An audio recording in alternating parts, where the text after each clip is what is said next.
Hello friends, you never think it'll happen to you. Affairs, betrayals, all those stories you hear, they always seem like someone else's problem. You tell yourself that your relationship is different, that the person you love would never cross that line. But the truth is, no one ever sees it coming until it's too late. One moment, you're living a life you thought was secure.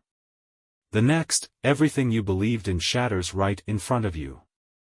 My wife, Jessica, and I have been together for 10 years, married for 8. We met through mutual friends, hit it off right away, and fell into a relationship that felt easy and natural. She was smart, funny, and beautiful, the kind of woman who could light up a room without even trying. We had our ups and downs like any couple, but I always thought we had a solid foundation. Trust, honesty, and respect, those were the pillars of our marriage. Or at least, that's what I believed. Looking back now, I can see that the cracks started forming months before I ever suspected anything. At first, it was subtle: the late nights at work, the sudden interest in her appearance, the way she started guarding her phone like it held the secrets of the universe. She used to leave it lying around the house, unlocked and unattended. But suddenly, it was always within reach, the screen tilted away from me, notifications silenced. I told myself I was imagining things. After all, people change. Maybe she was just going through a phase, trying to reclaim a sense of identity outside of our marriage. But the changes kept piling up. She started spending more time away from home, always with a perfectly reasonable excuse. Late meetings, dinner with friends, errands that seemed to take longer than they should. She became more distant, emotionally and physically. Conversations that used to flow effortlessly became strained and awkward. She stopped asking about my day, stopped sharing the little details of hers. And then there were the chance encounters. Jessica had never been one to mention the same person repeatedly, but lately, a particular name kept cropping up: Officer Ryan. At first, it seemed harmless, just someone she'd interacted with at work, part of some community outreach program her office had partnered with. But as the weeks passed, his name started slipping into conversations more and more often. Little comments, offhand mentions, nothing overt, but enough that it stuck in the back of my mind. I told myself I was being paranoid. After all, Jessica had always been social, always had a wide circle of friends and acquaintances. Just because she mentioned someone's name didn't mean anything was going on. But the doubt had taken root, and no matter how much I tried to push it away, it kept creeping back in. The turning point came one Friday night. Jessica had told me she was meeting some coworkers for drinks after work, nothing unusual. I had planned a quiet night at home, catching up on some reading and maybe watching a movie. But as the hours passed and she still hadn't come home, the knot of anxiety in my chest began to tighten. I checked my phone repeatedly, but there were no messages, no missed calls. By midnight, my worry had shifted into something darker, something I didn't want to name. When she finally walked through the door at nearly 1 in the morning, her cheeks were flushed, and her smile was a little too bright, her laughter a little too forced. She waved off my questions with vague answers: too many drinks, time got away from her, nothing to worry about. But the faint smell of cologne that clung to her clothes didn't belong to anyone I knew. I wanted to believe her. I needed to believe her. But the seed of doubt had been planted, and no matter how hard I tried, I couldn't shake the feeling that something was wrong.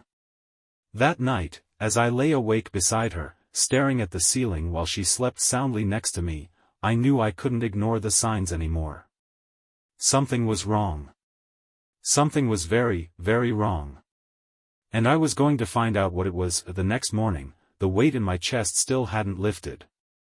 I moved through my routine in a haze, pretending everything was normal while my mind replayed the night before on an endless loop. Jessica acted like nothing had happened, chatting casually as she sipped her coffee, scrolling through her phone with the same guarded posture that had become all too familiar. I watched her from across the table, studying the way she tilted the screen away from me, the faint smile that flickered across her lips as she read something I couldn't see. My stomach twisted into knots that I had always trusted her. For years, I had believed that we were solid, that no matter what challenges life threw our way, we would face them together. But now, that trust felt like sand slipping through my fingers. No matter how tightly I tried to hold on, it was slipping away, leaving nothing but doubt in its place. As Jessica left for work, I stood at the window and watched her drive away, the sound of her car fading into the distance. My pulse pounded in my ears, and before I could talk myself out of it, I grabbed my phone and pulled up her location history. We had shared locations for years, something we had done out of convenience, not suspicion. But as I scrolled through the list of places she had visited recently, my heart sank. There it was. A location that didn't make sense. 2 nights ago, when she had told me she was working late, her phone had pinged at a small cafe on the other side of town. I knew that area well. There was nothing there that would explain her presence, no clients or work-related venues. And then, last night, instead of the bar where she claimed to have met her co-workers, her phone had registered a location near the police station. I stared at the screen, my breath catching in my throat as realization dawned. Officer Ryan, the name echoed in my mind, each syllable sharp and cold. It wasn't just a coincidence. It couldn't be. I clenched my phone so tightly that my fingers ached, the truth settling over me like a lead blanket. But even with the evidence staring me in the face, part of me still clung to the hope that I was wrong, that there was some other explanation I hadn't considered. I needed more than location data. I needed proof. That evening, Jessica announced that she had another late meeting. She said it casually, as if it were the most normal thing in the world, but the tightness in her shoulders and the way she avoided my gaze told a different story. I nodded, forcing my expression to remain neutral as she gathered her things and kissed me goodbye. My pulse hammered in my chest as I watched her walk out the door, every instinct screaming that this was my chance, the moment I had been waiting for. I waited 5 minutes before grabbing my keys and slipping out the door. My hands trembled as I started the car, adrenaline coursing through my veins as I backed out of the driveway and onto the street. I kept my distance as I followed her through the city, my heart pounding harder with every turn. The streets blurred past, a mosaic of neon lights and distant traffic, but my focus never wavered. She drove with purpose, her path weaving through side streets as if she were trying to avoid being followed. My stomach churned with every mile, but I forced myself to stay calm, to focus on the road and the distance between us. After what felt like an eternity, she pulled into a small parking lot behind a nondescript building, a place I didn't recognize. I parked a few spaces away, my hands gripping the steering wheel as I watched her step out of the car and glance around, her movements quick and nervous. And then he appeared, the man who had haunted my thoughts for weeks, the man whose name had slipped from Jessica's lips too many times to be a coincidence. He stepped out of the shadows, dressed casually but unmistakably the same man from the photos I had found online. His posture was relaxed, his smile easy, as if meeting my wife in a secluded parking lot was the most natural thing in the world. My breath caught in my throat as I watched them exchange a few words, their proximity too close, their body language too familiar. Jessica glanced over her shoulder as if checking for onlookers, and in that moment, I really knew that my worst fears had come true. The ache in my chest sharpened into something cold and heavy, a pressure that made it hard to breathe. I fumbled for my phone, my fingers clumsy with adrenaline as I snapped a series of photos through the windshield. My heart pounded so loudly that it drowned out the sound of my own breathing, each shutter click echoing like a countdown to the moment my life would change forever. Minutes passed, each one stretching longer than the last. I couldn't tear my eyes away as they spoke, their gestures small but intimate, his hand brushing against her arm, her fingers lingering on his wrist as she laughed at something he said. My vision blurred with unshed tears, but I blinked them away, forcing myself to stay focused. I needed to see this through. Finally, they parted ways. Jessica returned to her car, her expression carefully composed as she adjusted the mirror and smoothed her hair. I watched as she checked her phone, her smile softening at whatever message appeared on the screen. Then she started the engine and drove away, leaving nothing but the faint echo of her laughter lingering in the air. I sat there for a long time after she left, my hands resting limply on the steering wheel as the weight of what I had just witnessed settled over me. The air inside the car felt suffocating, heavy with the knowledge that there was no going back now. I had seen the truth with my own eyes, and no amount of denial could change what I had witnessed. By the time I drove home, my thoughts were a tangled mess of anger, heartbreak, and disbelief. The photos on my phone felt like a brand against my skin, a constant reminder of the betrayal I could no longer ignore. But beneath the pain, a new resolve began to take root that I had the proof I needed. Now, it was time to confront her. I sat in the living room with my phone in hand, the photos staring back at me like a wound that refused to close. Each image felt like a dagger, each frame a reminder of the moment my world had shifted. My pulse pounded in my ears, and my thoughts raced, flipping between the anger burning in my chest and the hollow ache that seemed to sit in my bones. I had seen the truth. There was no denying it now. But knowing and confronting it were two different things. I had imagined this moment 1,000 times since the doubt had first crept into my mind. I had played out conversations in my head, rehearsed the questions I would ask, the accusations I would hurl. But now that the moment was here, the words seemed to catch in my throat. The sound of Jessica's car pulling into the driveway jolted me out of my thoughts. My heart leapt into my throat as I heard the engine cut off, the soft click of the car door closing, the faint jingle of her keys as she approached the house. Every step she took seemed louder than it should have been, each footfall echoing like a countdown to the moment everything would come crashing down. I sat frozen as the front door opened and closed with a soft click, the sound of her heels tapping against the hardwood floor as she stepped inside. The faint scent of her perfume drifted through the air, sharp and familiar, but now tainted with the knowledge of where she had been and who she had been with. She walked into the living room, her smile bright but just a little too forced.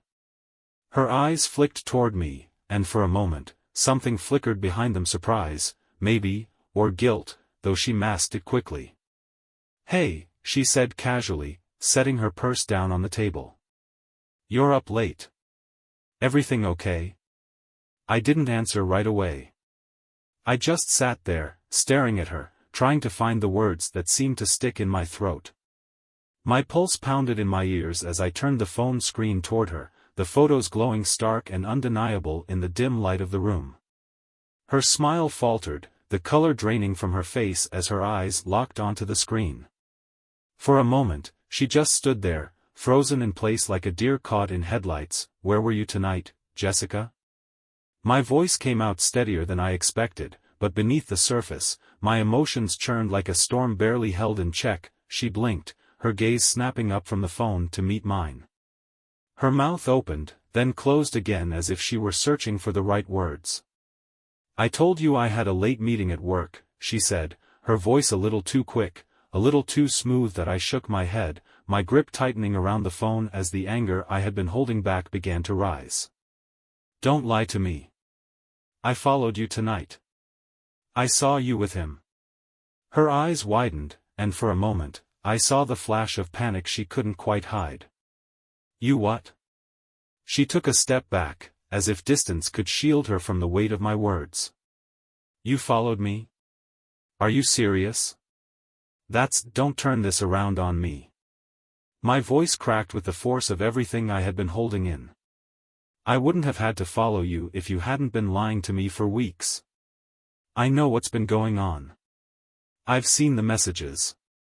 I've seen the way you look at him. And tonight, I saw you together with my own eyes. So don't stand there and try to deny it."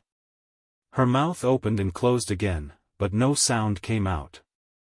Her eyes darted toward the doorway, as if she were considering running, but there was nowhere to go.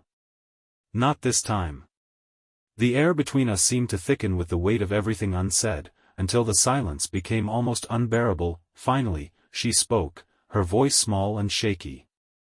"It's not what you think," she whispered. I let out a bitter laugh, the sound harsh and hollow in the quiet room. "Don't insult me, Jessica.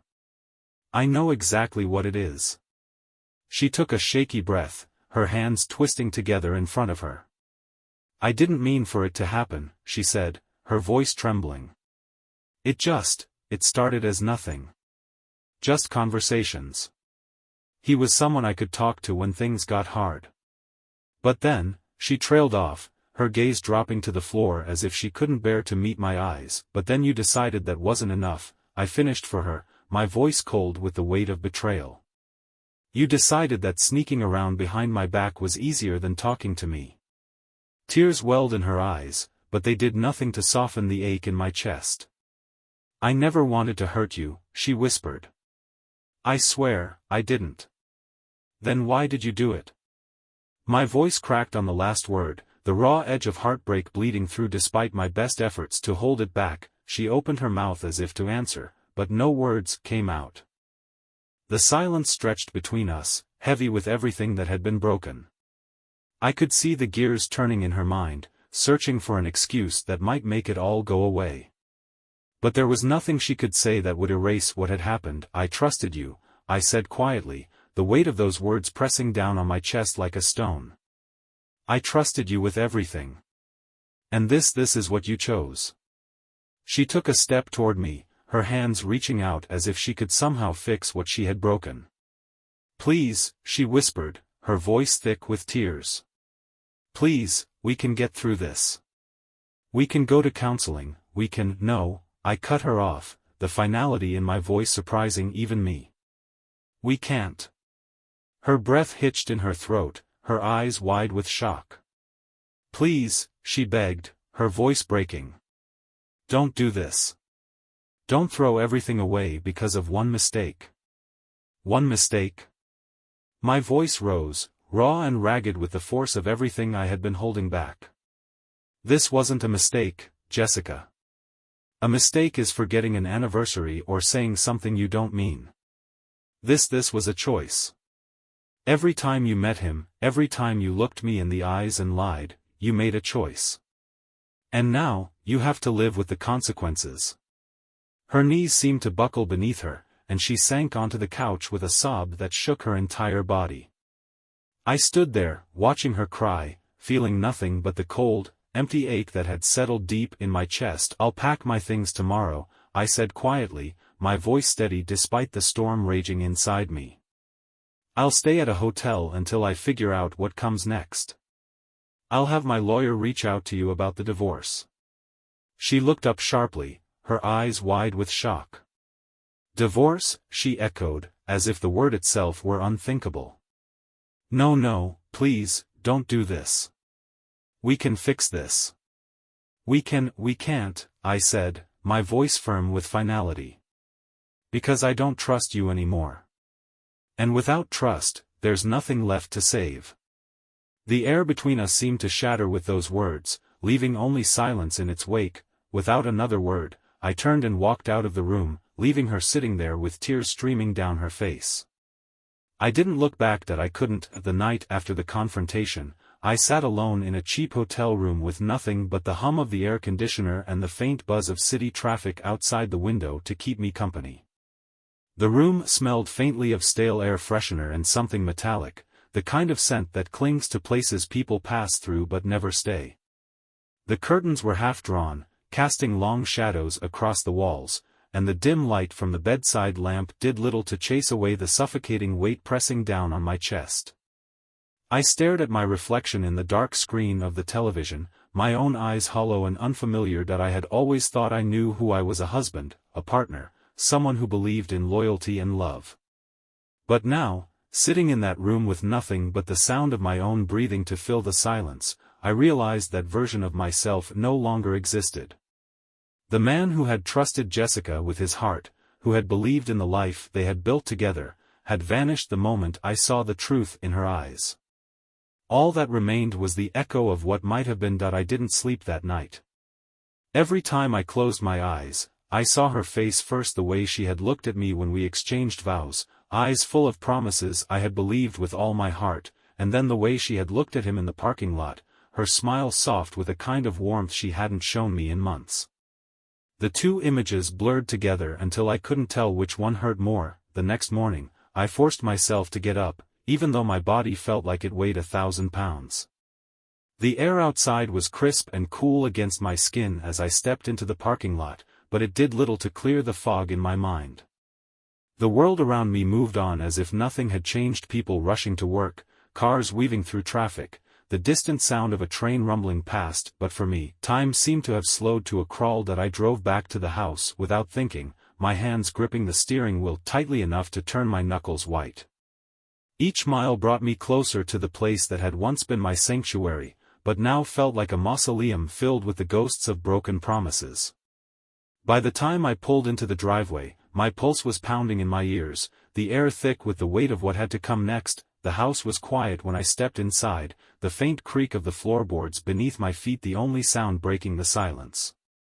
Jessica was sitting at the kitchen table, her hands wrapped around a cup of coffee that had long since gone cold. Her eyes were red-rimmed from crying, her gaze distant as she stared down at the table as if hoping it would offer her answers she couldn't find. She looked up when she heard me enter, her breath hitching in her throat as our eyes met. For a moment, neither of us spoke. The air between us was thick with everything that had been said the night before and everything that still needed to be said. "I wasn't sure if you'd come back," she whispered, her voice hoarse from hours of tears. That I set my keys on the counter and leaned against the doorway, the cool wood grounding me against the storm raging inside my chest. "I came to pack my things," I replied, my voice steady despite the ache beneath it. "I meant what I said last night. I'm leaving." Her eyes filled with fresh tears, but she didn't look away. "Please," she whispered, her voice breaking on the word. "Don't do this. We can fix this. I know I messed up, I know I hurt you, but we can get through this if we just, no, Jessica." My voice was firmer this time, the finality in it ringing through the air like the closing of a door. "We can't." Her shoulders sagged, her hands tightening around the mug as if it were the only thing holding her together. "But we've been through so much together," she pleaded. "We've built a life, a home, how can you just walk away from all of that?" "Because it's not a home anymore," I replied, my throat tightening with the weight of the words. "A home is built on trust, and that trust is gone. You didn't just break my heart, Jessica, you shattered the foundation of everything we built together. Every time you looked me in the eyes and lied, you chipped away at what we had until there was nothing left." Tears streamed down her face now, silent and steady as she clutched at the fragments of a life that was already slipping through her fingers. "I never wanted to hurt you," she whispered, her voice raw with regret. "But you did," I replied, my voice cracking despite my best efforts to hold it together. "And I can't stay here and pretend that everything can go back to the way it was. Because it can't. I deserve better than a marriage built on lies." She opened her mouth to say something, maybe another apology, maybe another plea, but I didn't wait to hear it. I turned and walked down the hallway, each step heavier than the last as I moved through the rooms that had once been filled with laughter and love. The bedroom felt colder somehow, the air thick with memories that clung to the walls like shadows. I moved quickly, packing my clothes and a few personal belongings into a duffel bag, each item a reminder of the life I was leaving behind. That I paused only once, my gaze falling on the framed photo of us from our honeymoon, the two of us standing on the beach, sun-kissed and smiling as if the future stretched out before us with endless possibilities. I stared at the image for a long moment, the ache in my chest tightening until I could barely breathe. Then, without a word, I set the frame face down on the nightstand and turned away. By the time I returned to the kitchen, Jessica was still sitting at the table, her shoulders hunched as she clutched the mug like a lifeline.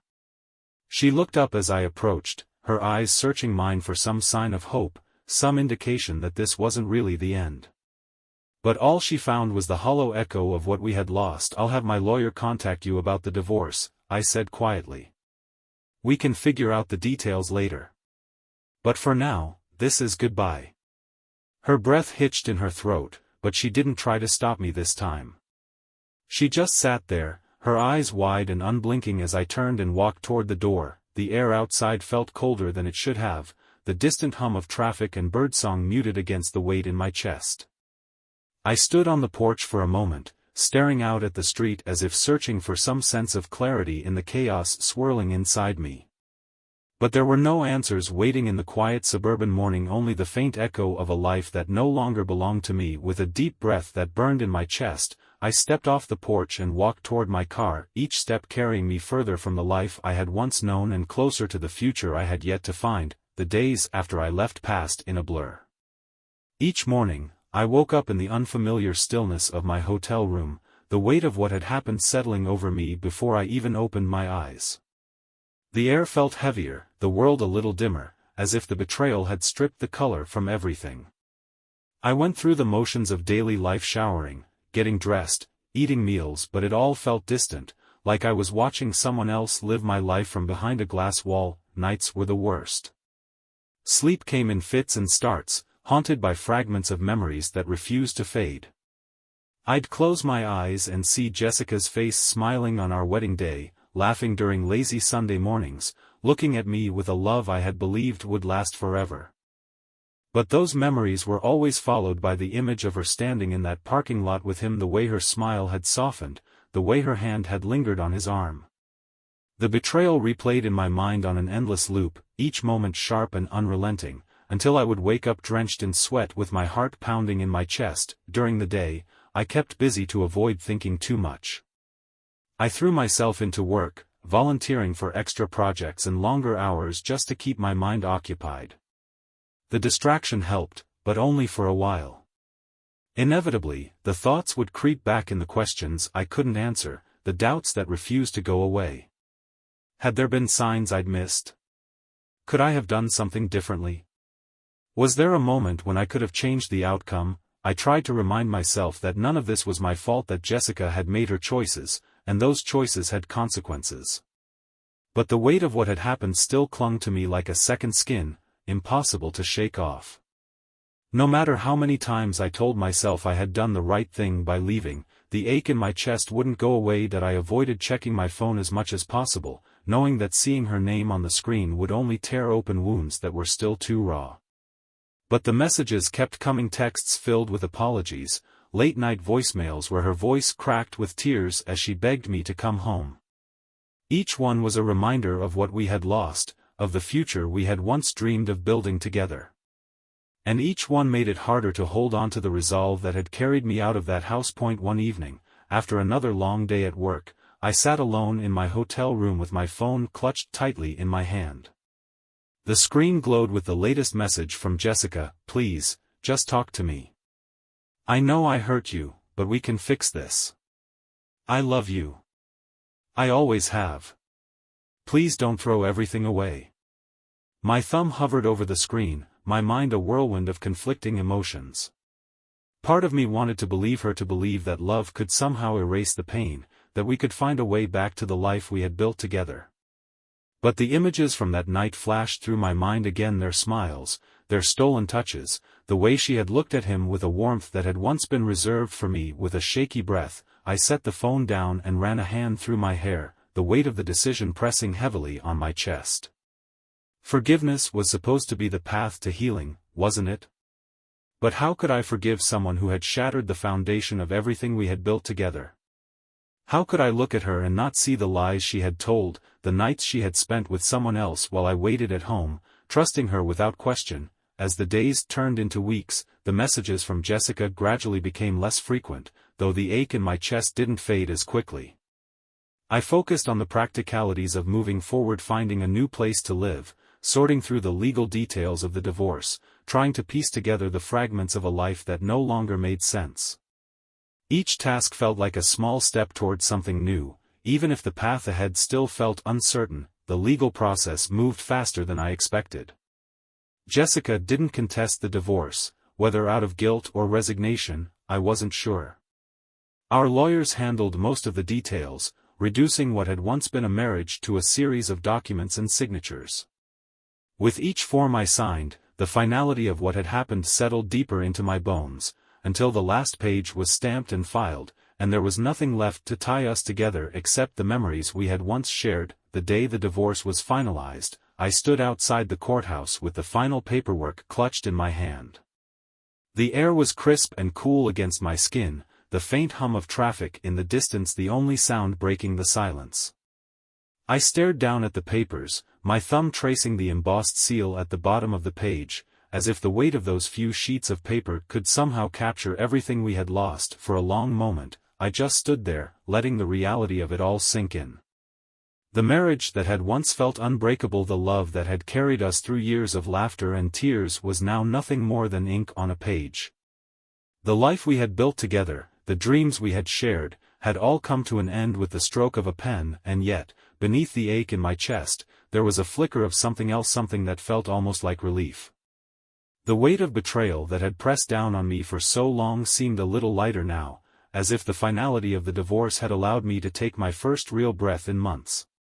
The road ahead was still uncertain, but for the first time, I felt like I could see the possibility of something beyond the pain. That night, I stood on the balcony of my new apartment, the city lights stretching out before me like a map of possibilities waiting to be explored. The air was cool against my skin, the distant hum of life below a reminder that the world hadn't stopped turning, even when mine had fallen apart. As I stood there, watching the city pulse with energy and life, I realized that maybe, just maybe, this wasn't the end of my story. Maybe it was the beginning of something new. Weeks passed, and the sharp edges of heartbreak began to dull into something more manageable. The ache was still there, buried deep beneath the surface, but it no longer consumed my every thought. The city outside my apartment window became both a comfort and a reminder, proof that life continued to move forward, even when it felt like my world had come to a screeching halt. That I focused on rebuilding the pieces of my life, one day at a time. The apartment, though small, started to feel like home. I decorated it with things that reflected me, not the life I had shared with Jessica, but the version of myself that was learning to stand on his own again. Each piece of furniture, each framed photo, each book on the shelf became a quiet declaration that I was moving forward. Work became my refuge during those first few months. I threw myself into projects with a determination that bordered on obsession, using the long hours to drown out the memories that still lingered in the back of my mind. My colleagues noticed the change. Some offered words of support, while others simply gave me space, sensing that I wasn't ready to talk about what had happened. Despite my best efforts to stay busy, there were still moments when the past crept in, unexpected and uninvited. A familiar song on the radio, a scent that reminded me of Jessica's perfume, the sight of a couple holding hands on the street. Each time, the memories hit like a punch to the chest, leaving me breathless with the weight of what had been lost. But the difference was that those moments no longer defined me. They were just echoes of a life that no longer belonged to me. I found solace in routine. Early morning runs through the city streets, the rhythmic sound of my footsteps against the pavement becoming a kind of therapy. The physical exertion helped clear my mind, burning away the lingering tension that seemed to settle in my bones. In those moments, with the cool air against my skin and the world waking up around me, I felt a sense of freedom that had eluded me for months. Socializing was harder. At first, the idea of meeting new people felt impossible, like stepping into a world that had moved on without me. Friends invited me out, but I often found myself declining, unable to shake the feeling that I didn't belong. But slowly, I began to accept their invitations: dinners, game nights, casual gatherings where the noise and laughter reminded me that life still had room for joy. One night, a friend convinced me to join them at a local bar, and I found myself surrounded by the hum of conversation and the clink of glasses. The atmosphere was warm and welcoming, a stark contrast to the solitude I had grown used to. As I sat nursing a drink, I realized that for the first time in months, the weight on my chest felt a little lighter. It was there, amidst the laughter and music, that I caught myself smiling without thinking. The realization hit me with a mix of surprise and relief, proof that the cracks in my heart were slowly beginning to heal. Of course, the process wasn't linear. There were still nights when the loneliness crept in, the kind of loneliness that settled deep in my bones and whispered that I would never fully escape the shadow of what had happened. On those nights, I allowed myself to feel the weight of it all: the anger, the sadness, the lingering questions that would never be answered. But I also reminded myself that healing wasn't about erasing the past, it was about learning to carry it without letting it define me.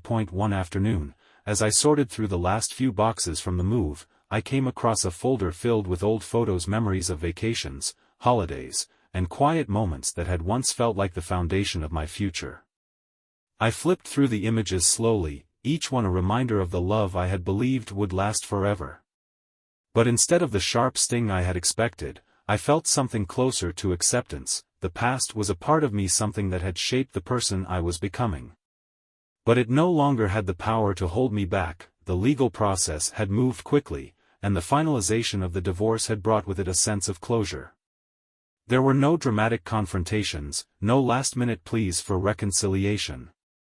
Jessica had signed the papers without contesting, and our lawyers had handled the rest. When the final documents arrived in the mail, I sat at the kitchen table, staring at the embossed seal that marked the official end of our marriage. I expected to feel a crushing sense of loss, but instead, there was only a quiet sense of finality, like closing the last page of a book whose story had reached its inevitable conclusion. As I placed the documents in a drawer and closed it, I took a deep breath, feeling the weight of the past begin to lift from my shoulders. In the weeks that followed, I found myself looking toward the future with cautious hope. The scars of betrayal would always be a part of my story, but they no longer defined me. I had survived the worst of it, and in doing so, I had discovered a strength I hadn't known I possessed. The city outside my window no longer felt like a reminder of what I had lost. It felt like a canvas waiting to be filled with new experiences, new memories, and a future that was mine to shape. One evening, as I stood on the balcony of my apartment, watching the city lights twinkle against the darkening sky, I realized that I had reached a turning point. The pain of the past no longer held me captive. I was free to move forward, to live, to love, and to create a life that belonged solely to me. And for the first time in a long time, I felt ready to embrace whatever came next. Months passed, and the ache in my chest slowly faded into something softer, no longer a weight, but a reminder of how far I had come. The days no longer felt heavy, and the nights weren't filled with restless memories of what could have been. Life had begun to feel like mine again. I learned to appreciate the small things: the warmth of the morning sun through my window, the quiet hum of the city at night, the laughter of friends who had stood by me when everything fell apart. Each moment was a step toward something new, something I was finally ready to embrace. One evening, as I sat on my balcony watching the city lights flicker against the night sky, I realized I wasn't the same person I had been months ago. The betrayal, the heartbreak, the nights filled with doubt, they had shaped me, but they didn't define me. I had learned that even the deepest wounds could heal with time, and that moving forward wasn't about forgetting the past, it was about choosing not to let it hold me back. For the first time in a long time, I felt a sense of peace. The future stretched out before me, uncertain but full of possibility. And as I took a deep breath of the cool night air, I knew that whatever came next, I was ready, because sometimes, the hardest endings lead to the best beginnings.